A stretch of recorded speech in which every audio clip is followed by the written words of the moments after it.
और इनसे कसम खाकर कहा, मैं तो तुम्हारा खैर ख्वाह हूँ। ये तर्जुमा था आयत नंबर 21 सूरह आराफ का। और आयत नंबर 22 में रब का इरशाद ग्रामी है, कर्ज मर्दूद ने धोखा देकर इनको मासियत की तरफ खींच ही लिया।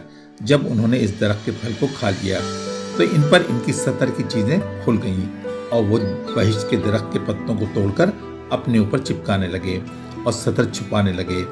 तब इनके परवरदिगार ने पुकार कर इनसे कहा, मैंने तुमसे कहा ना था कि इस दरख्त के पास मत जाना, और जता ना दिया था कि शैतान तुम्हारा खुला दुश्मन है।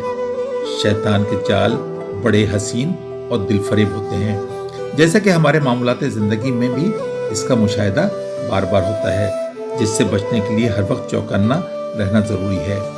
और इसके लिए सबसे बड़ी चीज़ नफ्स की कुर्बानी है।